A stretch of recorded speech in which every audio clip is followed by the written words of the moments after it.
SMD Law is the official law firm of the Spartan Nation. Check them out on the interwebs at smdalaw.com or at 866-529-3537. No matter where you are in the state of Michigan, Upper Peninsula, Lower Peninsula, it doesn't matter. They have an office near you. So whether you need to send a letter to an annoying neighbor, or you're a criminal and you need defense, maybe you just have problems with elder law, check them out, smdalaw.com today. The official law firm of the Spartan Nation. Call them first, then you act. Welcome back to Spartan Nation. It's now game week. Maryland is on the clock. Michigan State, Maryland. Michigan State is 7-3, taking on a 4-6 Maryland Terrapin team. To talk about Maryland, anytime we talk Maryland, it's always Dave LaMonaco from the Terrapin Times, our good buddy. Dave, how are you, friend? I'm great, Hondo. How are you doing, my man? Good. It's always great to talk to you. I really enjoy it. You're one of my favorite publishers in the Scout Network, so thanks for being with us, buddy. Anytime. What are Spartan? I'm sorry, go ahead. Oh, I said just willing to offer some insight into the Terps here. So let's go. What can Spartans expect from the Terps when they face off on Saturday? Well, it's really difficult to say because earlier in the year when Maryland had come off a loss, they showed a propensity to bounce back. They played hard. They were focused. They responded. This year, or in the last couple of weeks, you see them. They responded with Indiana victory by basically laying an egg at Rutgers, a team that many thought that they should have never lost to, and then they played pretty much uninspired for an entire half against Michigan. They played a little better in the second half, but did not play nearly well enough. Especially for the first 2.5 quarters there. And so it's really tough right now to say where this Maryland program is and how they're going to actually respond in East Lansing. It's really, previously I could say, hey, they're going to come out focused, they're going to come out ready. I'd like to be able to say that they would be able to, and they're going to be able to, but it's going to be out until they actually take the field. We don't know. We've seen this team lay enough eggs this year where it's just hard to say what kind of team is going to show up in East Lansing on Saturday. Dave, let me ask you, what are the thoughts? It's a new coaching staff. What are the thoughts on the coaching staff? Yeah, like I said a few weeks ago, it would have been mostly positive. And I think people are reacting to the last couple of losses. And there's going to be some negativity out there. But looking at it from an objective perspective, maybe not as encouraged as they were earlier in the season. Maybe now more jury is out, more they got to prove something here. Great recruiters, love what they're doing, the recruiting trail, really hitting it home with the local kids in the area. Got a top 20 class for the second straight year, but there's mistakes this team is making that, if you look at it, you think that it would be fit. Like let me give you an example. Maryland has been unable to guard tight ends the entire year. It's just like teams that don't even use tight ends, somehow their tight ends find ways to solve the Maryland defense in the middle of the field. And we're sitting here like, why is the defense unable to adjust to this? And that's just one issue. There's certain things like that where you're like, is this really the players or is this just the players not being prepared? So the jury, I think, right now is out on how good of teachers maybe these guys are. Maybe they, so we've got to see how they respond these next 2 weeks to see if they can sort of, instill some confidence in these guys and the fan base as well. Very fair. Okay, so let's take an overview of them offensively. Just generically, what's your thoughts on the offense that Maryland's running right now? Yeah, offense, obviously it's going to be hamstrung a little bit because it's been, well chronicled. They're down to their fifth string quarterback now. So what happened was the starter, Tyrell Pergrome, tore his ACL in week 1. The backup, Kasim Hill, tore his ACL 2 weeks later. The third stringer, Max Bortenschlager, who's a sophomore, was knocked out for a period against Rutgers, but the guy that came in to replace Bortenschlager, Ryan Brand, actually played pretty well, so they decided that he was going to be the starter.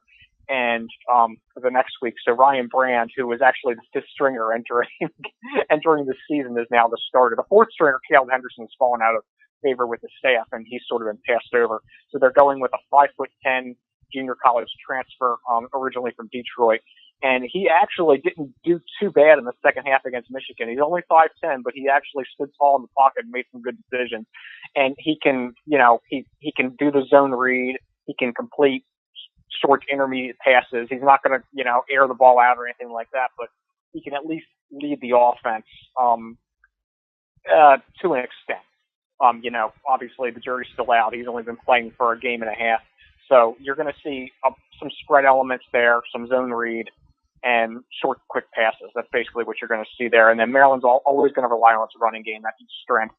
They're fifth in the Big Ten in rushing, 177 yards a game, averaging around 5 yards a carry. So, they're going to rely on their two backs heavily. But for the backs to have any room to run and for teams not to load the box against them, they need Brand to sort of, complete those passes and sort of, keep it so the defense can't just buckle in and take away the two running backs, Ty Johnson and Lolo Harrison. That is why Lamonaco is our guy when it comes to Maryland. Who's going to break down a fifth-string quarterback better than this guy from the Terrapin Times? All right, buddy. Let's turn our attention to the defense. We already know they're struggling with tight ends, but just an overview of the defense. Yeah, well, it's more than just tight ends. They're pretty much struggling all over the place. the pass, so I'll just use that as one example. So the pass rush has been the biggest problem. It's been non-existent pretty much all season, save for a couple of games where they were able to get into the backfield. But they just have not been able to get to the quarterback, win their one-on-one battles. Part of the reason is they're not very big, or as big as most Big Ten teams, so they wear down. And they're not very fast. They lost their best pass rusher, Jessiani Bonham, earlier in the year, so season-ending injury, and they just don't have anybody that's been able to step up and win those one-on-one battles. They don't have anybody that can command double teams, so teams don't have to allocate extra blockers to either the linebackers or the linemen. They just haven't been able to win those battles up front. And the other issue is that the coaching staff says that they've been creative with blitzes, but we haven't seen it. It doesn't look like, we're able to see what other teams do and, sending different pressures off the edge from the safeties and things like that. Maybe Maryland can't afford to do that, but we haven't seen too many creative ways that Boston is the backfield and get the quarterback. That is a huge issue, is that quarterbacks have a lot of time to throw against Maryland's defense. The other issue is that the linebackers play back on their heels. They haven't been filling the gaps actively, and they're not the quickest around. So they haven't been able to get to the sidelines and cut down quick backs on the edge. They also have trouble getting off blocks, and they have a tendency to use arm tackles, so guys will run through them and drag defenders down the field. So the front seven has been a big issue in that way. The secondary's been okay. The corners will give up plays up top, and they've been a little inconsistent, but the safeties, Darnell Savage and Josh Woods, are probably the two, and the nickelback, Antoine Brooks, are probably the three best, most consistent players in the defense. So if you test the middle of the field, those three guys can they usually get the job done down in the deep middle. But anywhere else, Maryland's pretty much vulnerable. Talk about special teams, would you? So special teams. It's like so. Maryland they have a very very strong coverage unit. They're not going to give up long returns. They're not going to allow teams to beat them that way. And they have two strong returners. If another team kicks to them, they have DJ Moore, their leading receiver, and Ty Johnson, the running back. They can take it to the house on punt or kick returns. So those two. The big issue is both the punters and the kickers. So the punter is a 29-year-old Australian named Wade Lees. He's struggled pretty much most of the season. He's had a couple of flashes here and there, but he hasn't been consistent with his Aussie-style punting. And then he's tried the end over end. He's tried going back and forth between the two. And he had one blocked last week, and his punting average is actually last in the Big Ten. So that's been an issue, flipping the field and field position. And then the kicker, Henry Darmstadter, actually replaced the starting kicker going into the season when he somehow hit a 53-yard field goal, and that was enough to supplant the starting kicker Adam Green. But he hasn't really done a ton since. He's been sort of off and on. He hasn't gotten a ton of opportunities, but the staff, I don't think, is comfortable putting him out there when it's over 40 yards. He missed a 43-yarder last week. So the kicking game a little inconsistent. Finally, your prediction.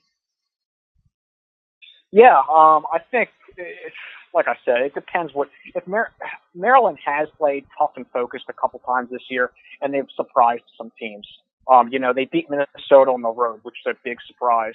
And then they were able to beat Indiana, which is a tougher team than one might think.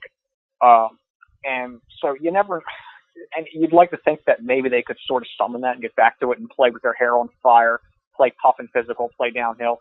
So I feel like maybe they could do that, but knowing Michigan State and what Mark D'Antonio has done there and how they respond to losses, I feel like it's going to be really tough for Maryland to sort of assert any will against the team that I'm pretty sure is going to be focused on the Spartans. I'm looking to bounce back against, and it's homecoming for them, and they're at home.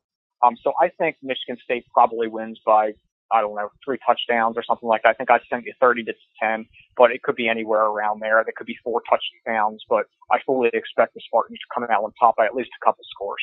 Dave LaMonaco is the publisher. Terrapin Times. Love this guy. One of the best in the business. We'll be back.